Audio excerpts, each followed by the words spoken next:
법외대와 변호사 이재만입니다. 오늘은 30여 년 동안 장기 미제 사건으로 있었던 화성의 연쇄 살인마 사건에 대해서 DNA 분석으로 진범이 특정되었다는 보도가 지금 나오고 있어서 그 점에 대해서 살펴보고자 합니다.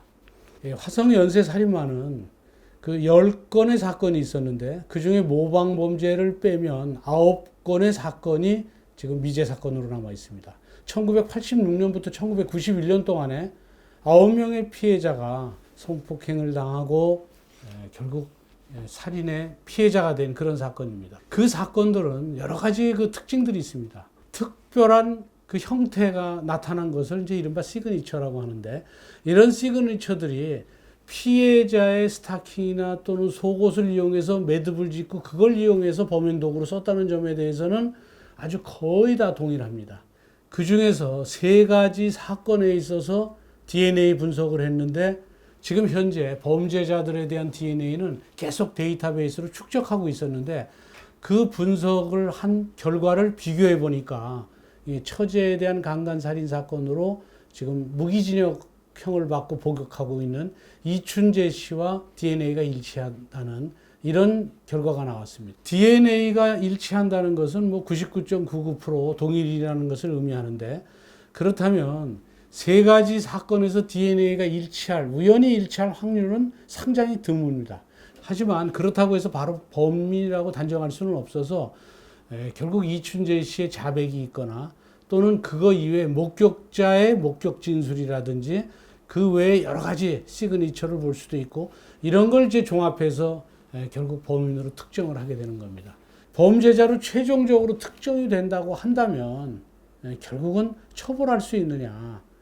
처벌할 수가 없다는 점이, 화성의 연쇄살인범인 그놈이 잡혔지만 처벌할 수 없다. 이게 이제 세간에 떠도는 정말 한탄스러운 그런 얘기들이었죠. 공소시효 때문에 그렇습니다. 살인범이라고 하더라도 15년 동안 피해 다니면 공소시효가 지났다고 해서 처벌하지 않습니다. 공소시효는 범죄 혐의자를 형사재판부에다가 처벌해달라고 재판을 청구하는 법정 시한입니다. 그러니까 살인범 범죄가 일어난 때로부터 15년 이내에 잡아서 형사재판에 재판 청구를 해야 됩니다. 그 기간이 지나면 청구할 수 없어요. 그러니까 15년이 지난 그런 사건의 경우에는, 검사의 경우에는 공소권 없음으로 사건을 그냥 끝내버립니다.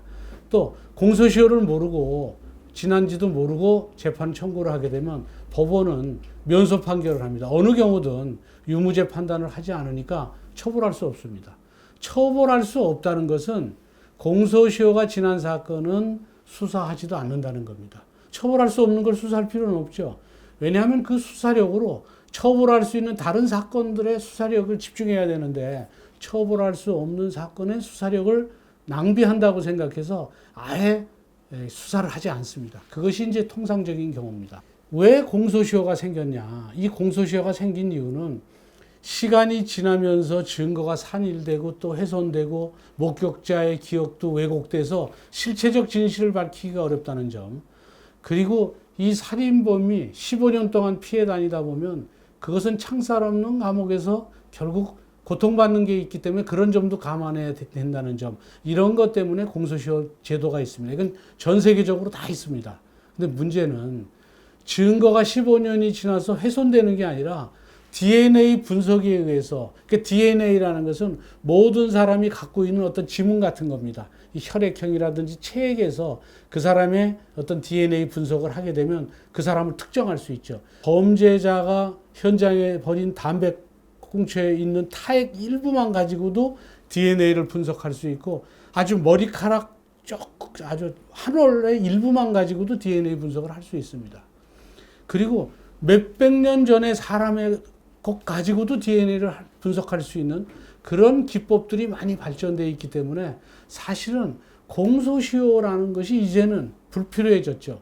그래서 2015년도에 우리나라도 살인죄의 경우에는 공소시효를 폐기했습니다. 지금은 살인범의 경우에는 살인자가 죽는 날까지 수사를 해서 처벌할 수 있습니다. 2015년 7월 24일 날 폐지하면서 그때까지 공소시효가 남아있는 사건의 경우에는 결국 공소시효를 폐지하는 걸로 했죠. 그러니까 2015년 7월 24일이니까 그로부터 15년 전, 그러니까 2000년 7월 24일 이후 범죄는 전부 공소시효가 폐지된 겁니다. 그런데 이 화성 연쇄 살인마의 마지막 사건은 1991년 4월경에 일어났습니다. 그러니까 2006년 4월경에 공소시효가 폐지됐기 때문에 처벌할 수가 없는 겁니다. 근데 처벌할 수 없으면 수사할 수 없는 것이죠. 그런데 지금 수사를 하고 있습니다. 이 범죄가 국민의 공분을 일으켰고 너무나 많이 알려졌기 때문에 이 범인을 반드시 누군지 확정해서 범인은 반드시 잡힌다는 경고적 효력이 너무나 큰 사건입니다. 그리고 앞으로 생길 잠재적 범죄자들한테 지금은 DNA라는 것이 있다. 너희들이 아무리 범죄의 천재라고 하더라도 현장에 여러 가지 증거를 남기고 있고 그 중에 한 가지만 있어도 DNA로 너를 찾을 수가 있다. 이래서 범죄 예방적 경고적 효력을 줄 수 있기 때문에 지금 수사를 하고 있는 것이고, 또 수사의 기법상 도대체 범죄가 어떻게 일어났는지 이거를 확인함으로 인해서 앞으로의 수사에 이제 다른 사건의 수사에 도움이 될 수 있다는 점도 있고요. 또 하나는 피해자들의 고통, 유족의 고통을 조금이나마 위로한다는 그런 의미도 있습니다. 그래서 수사를 하고 있는 것이죠. 수사에는 강제 수사와 임의 수사가 있습니다. 근데 임의 수사가 원칙이에요. 강제 수사는 반드시 법원의 영장을 받아서만 할 수 있어요. 임의 수사라는 것은 상대방이 동의를 해야 수사를 할 수 있죠. 공소시효가 지난 사건은 임의 수사밖에 못합니다. 영장을 청구한다고 영장이 발부되지도 않습니다. 임의 수사를 할 때 결국 이춘재 씨가 동의하지 않으면 수사를 할 수가 없는 것이죠. 그런데 이춘재 씨가 계속 수사에 응해요. 지금 4번째 응하고 있죠. 이춘재 씨가 수사에 응하는 이유가 있습니다. 수사 거부할 수도 있는데 수사에 응하는 이유는 무기수라도 형법에 개전의 정이 있으면 20년 이상 복역하면 가석방 대상이 됩니다. 그런데 실무상 무기수가 가석방되는 경우는 없고요. 대부분 무기수의 경우에는 모범수로 복역을 하면 25년형 정도로 감형해 줍니다. 그래서 25년형으로 감형돼서 20년 이상 복역을 하면 가석방 대상이 됩니다. 근데 이춘재의 경우에는 무기수지만 20년 이상 복역했고 1급 모범수입니다. 그렇다면 지금 곧 감형되기 직전 상태입니다. 감형되면 바로 가석방 될 수 있는 그런 상태죠. 그런데 DNA 분석에 의해서 결국 범죄로 특정될 그런 가능성이 굉장히 커졌죠. 그러니까 본인이 임의 수사에 응하지 않고 그냥 난 수사에 응하지 않겠다 그러면 그냥 주변 정황 수사에 의해서 특정되면 감형 안 되고 결국은 석방될 수가 없는 것이죠. 이춘재 씨는 20대 때 교도소에 들어갔습니다. 그러니까 내가 50대에는 20년 이상 모범수로만 있으면 50대에는 석방될 거다 하는 희망을 가지고 매일매일 그 희망 속에서 복역을 한 것이죠.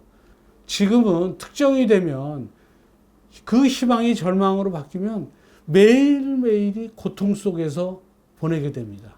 그러니까 만약에 특정이 되면 극단적 선택을 할지도 모르고 하루하루가 절망 속에서 보내게 되니까 결국 죽기 전에는 교도소 밖을 나올 수가 없는 것이죠.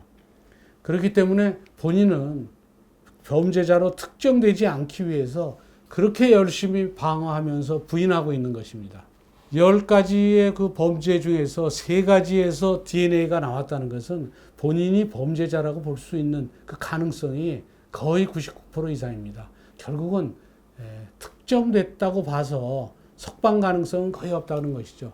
결국 DNA 분석이 있어서 범죄자는 반드시 잡힌다 하는 교훈들을 잠재적 범죄자들한테 알려줬다고 할 수 있는 것이죠. 제가 이춘재 씨의 변호인이라면 결국 이춘재 씨한테 모든 걸 밝히고 그리고 모든 걸 다 알리고 속지 않은 마음으로 결국 특정 종교에 귀의해서 사는 것이 본인의 마음을 훨씬 더 편하게 할 수 있는 길이라는 것을 알려주고 싶습니다. 지난 사건의 경우에도 상당히 그 굉장한 지존파라고 한 그런 이제 사건들도 있었죠. 그 사건에 있어서도 정말 회개할 수 없는 그런 범죄자들로 보였지만 궁극적으로 종교에 귀의해서 사형이 집행됐을 때는 할렐루야라고 하면 그렇게 경건한 마음 속에서 집행됐고 그 중에 한 사람은 자기의 신체를 병원에 기증하면서 그렇게 세상에 결국 해결된 모습을 보여주고 떠났다고 합니다. 그렇게 떠날 때 남아있던 그 가족들한테 마음의 짐도 덜어줄 수 있는 것이라고 봅니다. 이춘재 씨가 부디 이 사안에 대해서 사실을 모두 밝혀서 마음의 짐을 덜기를 바라고 있는 것이고, 제가 변호사라면 그렇게 결국 권유하고 싶습니다. 오늘은 여기까지입니다. 감사합니다.